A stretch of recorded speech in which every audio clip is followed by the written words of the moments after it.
तो गाइस एक बार फिर से हमारे वीडियो में आप सबका स्वागत है। आज की वीडियो बहुत ही खास होने वाली है उस प्रोस्पेक्टस से जिसमें कि फ्रेशर्स जानना चाहते हैं कि आगे एलपीयू में बीटेक करने के बाद या किसी भी कॉलेज से बीटेक करने के बाद जॉब लगती है और क्यों नहीं लगती है, और लगती है तो उसमें क्या पढ़ना पड़ता है, कैसे पढ़ना पड़ता है, क्या क्या सिलेबस कवर करना है, क्या क्या पोर्शन कवर करना है। तो यही सब जानने के लिए आज हमने बुलाया शुभम भाई को। तो शुभम भाई थोड़ा सा अपने बारे में आप बताइए।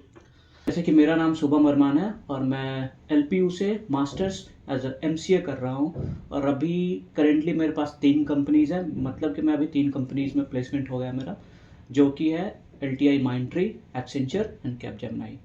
तो इतना होने के बाद मैंने पहले बीसीए किया था, इससे पहले अपने स्टेट मींस पटना से, बिहार में पटना से किया था। उसके बाद मास्टर्स में एमसीए करने मैंने यहाँ एलपीयू में अप्लाई किया था।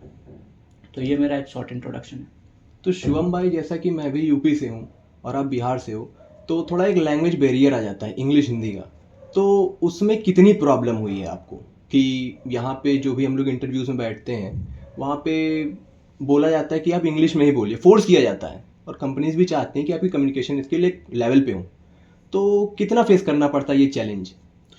अगर एक स्टूडेंट पॉइंट ऑफ व्यू से देखा जाए तो लैंग्वेज बैरियर उतना नहीं होता। हम लोग एक अच्छे स्टेट से आते हैं, वहाँ पे हमारा एजुकेशन सिस्टम अच्छा है। और अगर देखा जाए तो एक सीबीएसई का स्टूडेंट हो या फिर आईसीएसई या फिर एक बिहार बोर्ड का भी स्टूडेंट हो, तो वो अगर थोड़ा बहुत भी कम्युनिकेशन करता है अपना, तो अपने आप को बहुत अच्छा कर सकता है।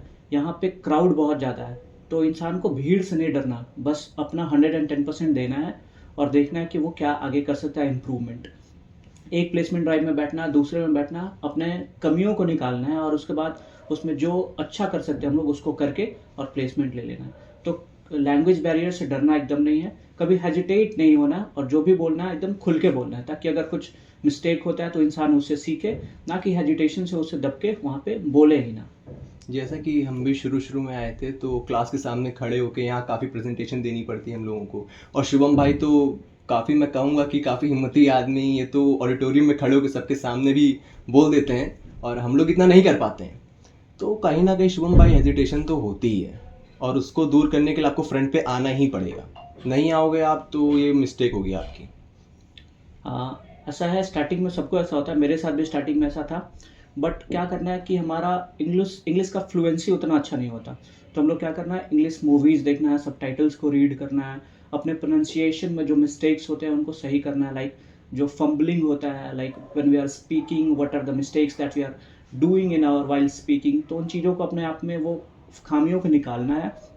ना कि ये सोचना है कि हम इंग्लिश नहीं बोल पाते। हम एक ऐसे स्टेट से है जहाँ को लोगों को नीचा दिखाया जाता है और उनको इंग्लिश बोलने में नहीं आता। अगर आप अपने अंदर से एक थोड़ा सा कॉन्फिडेंस दिखाएंगे, और जहाँ लोग अपना एक एक स्टैंड नहीं ले पाते वहाँ पर अगर आप स्टैंड लेते हो, तो अपने आप वो कॉन्फिडेंस आएगा। और इंग्लिश ऐसा कुछ नहीं है, वो बोलने से ही होगा। जितना आप इंग्लिश बोलोगे उतना आप उसमें आप में निखार पाओगे। तो means the more you practice, the more better version of your self will come out. Exactly तो ये तो गई कम्युनिकेशन। कम्युनिकेशन एक बहुत ही इंपॉर्टेंट चीज़ है। विदाउट इसके आप कितनी भी टेक्निकल आपकी नॉलेज हो, जब तक उसको आप प्रेजेंट करना नहीं जानते हो तब तक कहीं ना कहीं आप लैक करोगे ही करोगे प्लेसमेंट्स में। तो शुभम भाई ये सब तो ठीक है, ये पॉइंट हम लोग कवर कर लिया। अब हम लोग आते हैं टेक्निकल पॉइंट ऑफ व्यू पे। तो जैसा कि कोई भी बच्चा, खासकर एमएनसी की पहले हम बात करते हैं, किसी एमएनसी को क्रैक करना मुझे शुभम भाई नहीं लगता कि उतना भी मुश्किल है जितना कि रूमर बना हुआ है।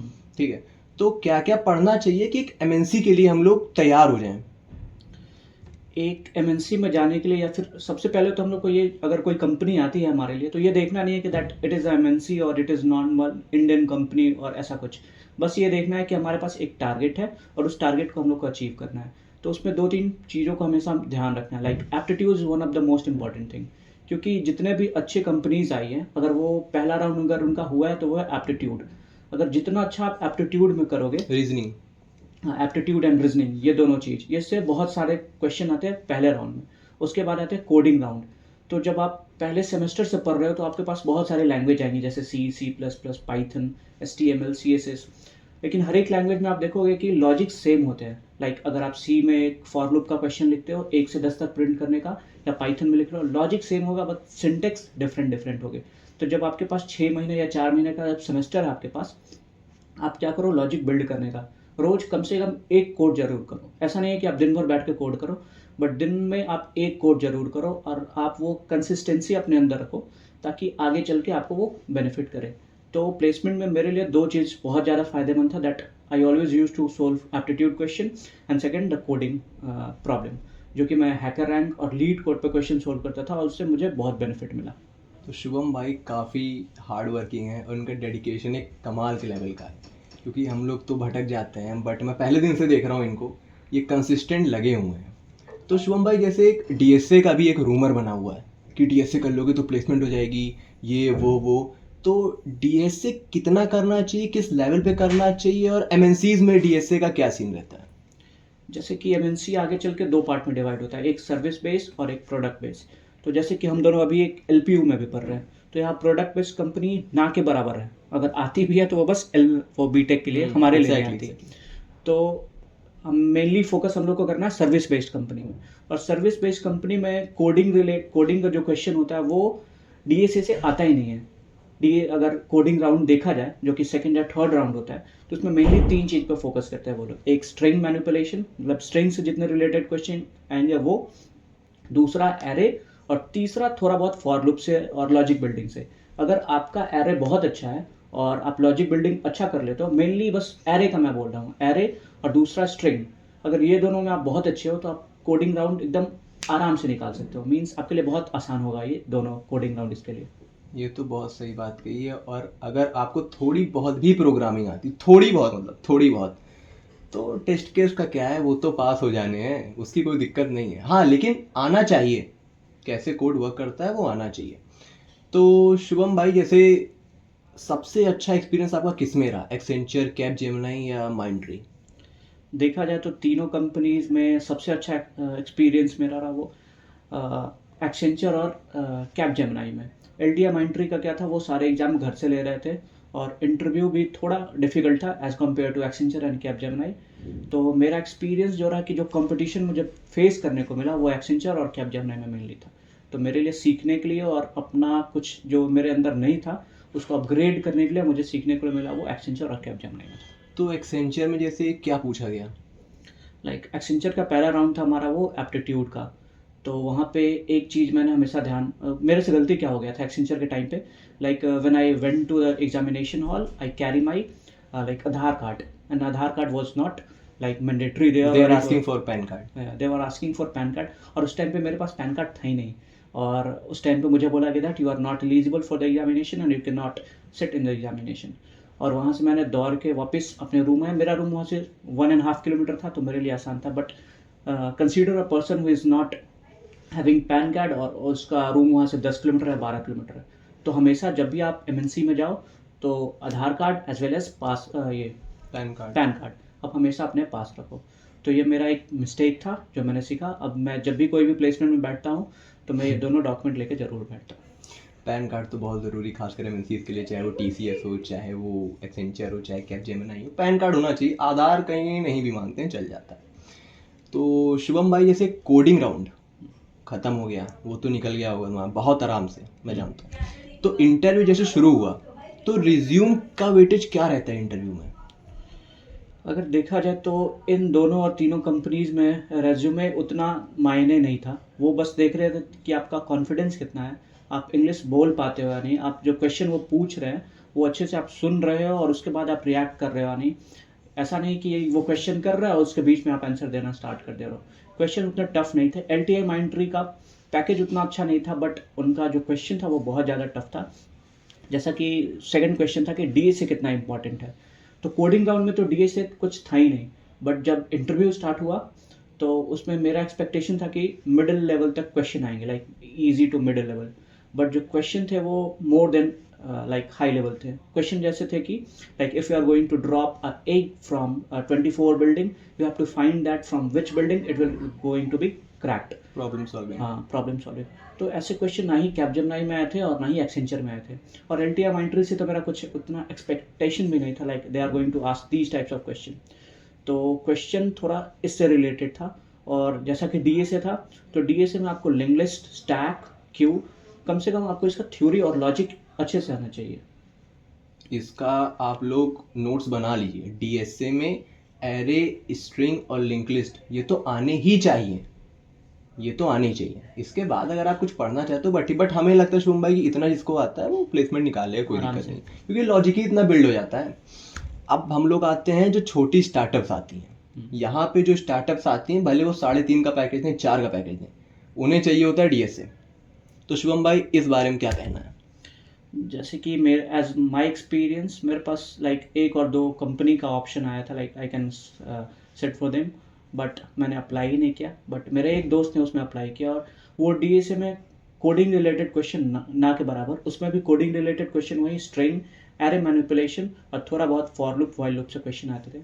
बट जब हम लोग फेस टू फेस, मतलब एक जो एमएनसी कंपनीज में हम लोग बैठे और स्टार्टअप, दोनों में ये डिफरेंस था कि जितने भी एमएनसी कंपनीज थे उनमें हम लोग ने वर्चुअल इंटरव्यू दिया। But Exactly. ये जब स्टार्टअप कंपनीज आती है, छोटे छोटे इंडियन स्टार्टअप कंपनीज या फिर बिग फैंग कंपनीज भी अगर इंडिया में आती है, तो वो फेस टू फेस इंटरव्यू लेते हैं, मीन सामने आपको बैठना और इंटरव्यू देना। तो उस लेवल पे अगर आपका कॉन्फिडेंस 100% भी है, तो जब आप फेस टू फेस जाते हो इंटरव्यू देने, तो वहाँ पे आपको 70-80% पे आना पड़ता है, मीन्स वहाँ थोड़ा बहुत हेजिटेशन आ जाता है। तो इसमें डीएसए के ज़्यादा क्वेश्चन तो टफ नहीं आते, बट वो बस देखना चाहते हैं कि क्या आपके अंदर वो बेसिक कोर कॉन्सेप्ट है या नहीं, लॉजिक बिल्डिंग आप कर सकते हो या नहीं, और आप कॉन्फिडेंस कितना शो करते हो। स्टैक से रिलेटेड, क्यू से रिलेटेड क्वेश्चन पूछेंगे, बट ऐसा नहीं कि आपको कोड लिखने को वो देंगे टफ। वो बस पूछेंगे कि उनके कोर कॉन्सेप्ट्स क्या है, फंक्शनैलिटी क्या है, एरे में और लिंक लिस्ट में डिफरेंस क्या है। जब एरे था हमारे पास तो हम लोग लिंक लिस्ट क्यों बनाए, ये क्यू क्यों यूज़ होता है, लाइक ग्राफ का यूज़ हम लोग कहाँ लॉजिक करते बिल्डिंग पे हैं, ध्यान लॉजिक देंगे। बिल्डिंग पे, और कौन से कॉन्सेप्ट में हम लोग किसको यूज़ करते हैं, बस यही पूछते हैं वो लोग। तो शुभम भाई लास्ट क्वेश्चन और फाइनल क्वेश्चन नहीं है ये, इसके बाद एक और पूछूंगा मैं। ओके। तो एक कॉलेज या एक यूनिवर्सिटी प्लेसमेंट में कितनी हेल्पफुल होती है अगर आप एलपीयू से ना कर रहे होते? सपोज आप कहीं ऑफ कैंपस ट्राई कर रहे होते, तो उसमें और आप अभी एलपीयू से कर रहे हैं, इसमें कितना डिफरेंस आपको लगता है? मेरा सबका इसमें अपना पॉइंट ऑफ व्यू हो सकता है। अगर मेरा पॉइंट ऑफ व्यू देखा जाए तो ये एलपीयू कैंपस बहुत, या फिर कोई भी कैंपस हो, मेनली हमारे लिए तो एलपीयू है, बहुत फ़ायदेमंद होता है।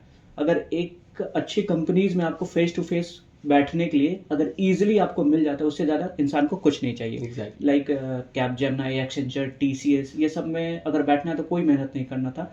हमारे पास एक बटन है that you have to register for this drive, हम लोग जैसे ही क्लिक करते हैं और हम लोग को एमएनसी कंपनीज में डायरेक्टली बैठने का ऑफर मिलता है, जो कि डायरेक्टली पॉसिबल नहीं होता ऑफ कैंपस में। आप लोग पहले अप्लाई करोगे, आपका रेज्यूमे वो लाइक एटीएस स्कोर चेक होगा, उसमें भी कुछ रेफरेंसेज होते हैं, उसके बेसिस पे वहाँ पे जॉब मिलती है। तो कॉलेज बहुत अच्छा एक इन्वायरमेंट भी देता है और एक ईजिली वे में हम लोग अच्छे इंटरेक्ट कर सकते हैं ऐसी कंपनी से। तो यस, कॉलेज बहुत हेल्पफुल रहा हमारे लिए। तो लास्ट क्वेश्चन, जैसा कि शुभम भाई ने पार्टी अभी तक नहीं दी है, 3 कंपनी होने के बावजूद नहीं पार्टी मिली, किसी को नहीं मिली, तो शुभम भाई आपको कैसा लग रहा है? एक जैसे इस टाइम तक, अभी मैं बात करूँ फरवरी में हम लोग हैं, तो इस टाइम तक जिस बच्चे के पास एक ऑफर लेटर नहीं आया रहता है, मैं मिडिल क्लास की बात कर रहा हूँ, ना कि हमारे जो कैमरा मैन रफाकत, इनकी बात मैं नहीं कर रहा हूँ। तो एक मिडिल क्लास बॉय पे बहुत प्रेशर होता है, बहुत ही ज़्यादा प्रेशर होता है। तो अभी आपको कैसा लग रहा है? आपके पास 3 ऑफर लेटर हैं। जैसे कि सारे दोस्त, जैसे तुम भी बोल रहे हो लाइक तुम्हारे पास 3 ऑफर है, तो स्टार्टिंग से मैं, मेरे लिए ये ऑफर्स नहीं थे, बस मेरे लिए एक सिंपल सा टारगेट था that I have to achieve this target, और बस उसके बाद ख़त्म, ज़्यादा उसके बारे में नहीं सोचना। कैपजेमिनी आया है, वैसे उसको अचीव करना है, उसको साइड कर देना।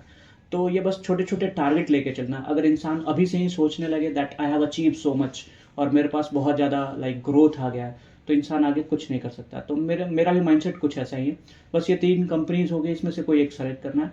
आगे अभी और अच्छी अपॉर्चुनिटीज़ आने वाली है, हम लोग को उस पर फोकस करना चाहिए।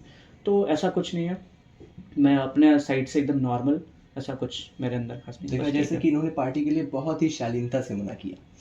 तो हालांकि शुभम भाई बहुत ही काइंड और हम्बल आदमी है, तो इतना सब वीडियो काफ़ी बड़ी हो गई है, लेकिन इन्फॉर्मेशन काफ़ी आपको मिला है एलपीयू के बारे में भी, यहाँ के प्लेसमेंट के बारे में भी, और कंपनियों में क्या होता है, कैसे होता है, क्यों होता है, कहाँ होता है, कितना पढ़ना है, क्या पढ़ना है। तो अगर और भी कुछ आपको जानकारी चाहिए हो तो डीएम कर सकते हो, नहीं तो कमेंट में बता सकते हो। अब तो शुभम भाई भी कमेंट देखेंगे। और अगर किसी को एकदम आसान तरीके से डीएसए या फिर प्रोग्रामिंग की नॉलेज चाहिए हो तो शुभम भाई का चैनल मैं मेंशन कर दूंगा, वहाँ से जाकर पढ़ सकते हैं आप। शुभम भाई का कंसेप्ट एक नंबर का है। तो जैसा कि लाइक शेयर सब्सक्राइब करने को मैं कहता नहीं हूँ, लेकिन देखिएगा और शेयर हो पाए तो करिएगा, क्योंकि बहुत ही इन्फॉर्मेटिव वीडियो है ये। तब तक के लिए बाय।